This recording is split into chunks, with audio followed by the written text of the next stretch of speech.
Hi, this is Suzanne Wachtel, and I was just thinking about how I think it would be really important to have a podcast on long-term marriages, long-term relationships, because not everyone gets to experience that situation of being with someone for an awfully long time.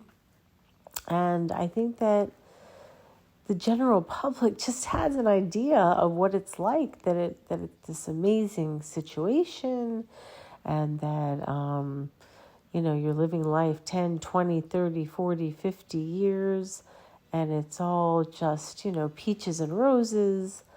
And I have to say, I work with a lot of couples. One of my favorite couples had been married 67 years. And when the husband called me and he said, Suzanne, this is Larry. I'm having trouble with my marriage. I need to come in. My daughter found your number. And of course I said, well, how long are you married? And at first I really did think it was a prank.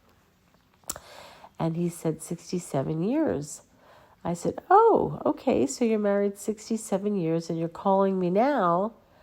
How long have you been having trouble? He said, well, I did something wrong about 44 years ago and she's still mad. I said, so you did something in 1979 and your wife is still angry. And they actually at that point came in for marriage counseling, and they've been coming to me now, I would say, for a good 2 years. What it does for them, because what happens is sometimes when you're together for a very long time, there's a power struggle, the power shifts. He might have been more in charge of finances when they were young. He developed a very special hanger that brought him a lot of success. And as a result, he became super successful. They own a home in Manhattan, up in the Westchester, down here in Boca Raton. And, he's 92. She'll be turning 90 in July. And it's been very hard because, as she will say, she's a funny woman, very brilliant, beautiful woman. And she says to me that when she was 60, she'd made a very big decision to get rid of her friends and meet young friends so that her friends wouldn't all die on her, and she'd have plenty of young people to keep her alive and happy and with it. So she's a pretty interesting gal. He used to take over the business. They have it in California. And gradually she started to take over everything. So now that she's going to be 90 and he's having health issues, he's 92, like an old car, things start to break down. So I would say that even though they're married 67 years and they have so many wonderful blessings, their children are thriving, 3 beautiful children, grandchildren, homes, plenty of abundance, they're not getting along. They're not getting along because they're not having fun anymore. You still have to maintain that life-work balance. You need to have friends. You need to have adventures. You need to be friendly and try new things. I mean, I give my man a lot of credit. He takes Italian. He plays piano. He's always looking to learn, and I always tell him he's a 40-year-old trapped in a 92-year-old body. Unfortunately, though, in the story of life and long-term relationships, there's a lot of highs and a lot of lows. And when you can get up past the problems and you can build yourself up again, hopefully sometimes you can find the laughter and you can find the good times to, really get through these things. So I'm married 41 years, just had an anniversary. It's the craziest thing. I can't believe that I'm married 41 years because in my mind, I'm only 30, which is kind of just the way I feel about it. I'm going to be 67. And 41 years seems like an awfully long time. I would say if I thought about it, it feels about like 18 to 20. But 40 years is ridiculous to be with somebody because, yes, you've been through highs, you've been through lows, you know one another. We still do laugh. We drink our wine. We really enjoy the children. We do have things in common. But it's not easy to be in a long-term relationship. It has its pluses and it has its minuses. But I would say for me, I did make the choice to stay in the long-term relationship and to really have that history and be a witness to each other's lives and to go through the ups and downs with one another. You know, he was sick, I was sick, we had our families pass away, you know, and you just go through the story of life together. You know, if you think about it, years ago, people didn't live this long, right?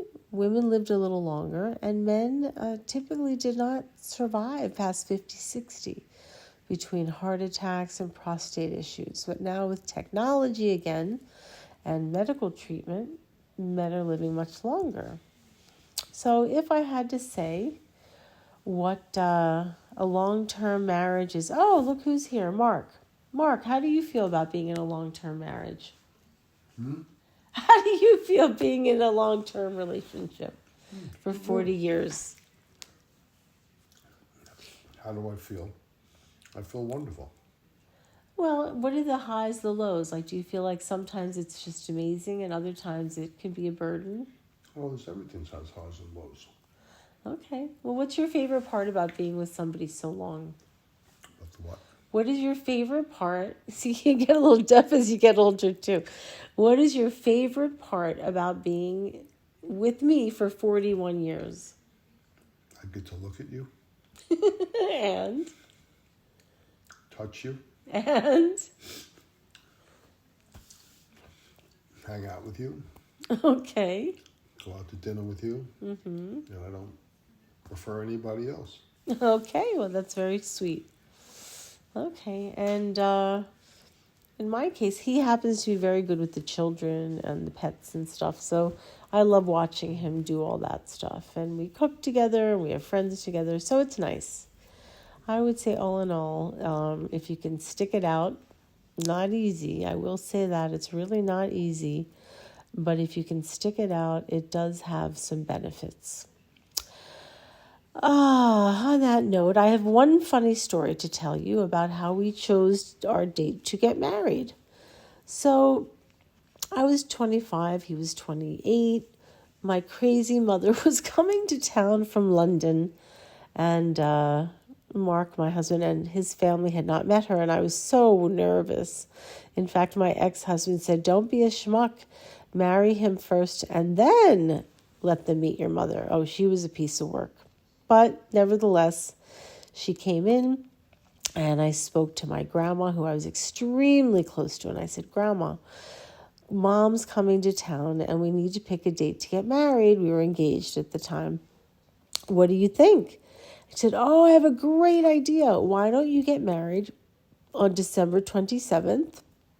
That's me and Grandpa's anniversary. And then you could toast to us every year." And I'm thinking, young and dumb, where are you going to be? Why do I have to toast to you? We'll be together. And then I came home and I said, "Mark, you know, I was talking to my grandmother and she said, you know, why don't we get married on the 27th on their anniversary?" And he goes, "Get out of here. That's my grandparents' anniversary." So December 27th, we chose as a lucky day to get married. And that is our anniversary as well. And we do celebrate the grandparents. And it's a perfect time of year, I have to say, because it's between, you know, the holiday and the New Year's. So we're either away on a vacation or we have the family together. And we do get to celebrate our anniversary with everyone. So that's kind of special. I love that about our anniversary. Anyway, it's not easy. It's not easy to be alone, and it's not easy to be with someone for a very long time. It has its pluses and its minuses. And I choose to always find the pluses and what I'm grateful for and what is working well rather than what is not. And when couples that are married 67 years that are complaining to me, and when people ask me, well, how do you do it? I have one word of advice. 2 words. Minimal contact. Have your own interests. Don't spend too much time together. Don't become enmeshed into one person. Be separate, be independent. Have each 2 islands, one that works independently, the other independently, and a bridge that go back and forth. I have my interests, my husband has his interests, and we get together, as he mentioned, for dinners and fun with the kids and trying new places, things like that.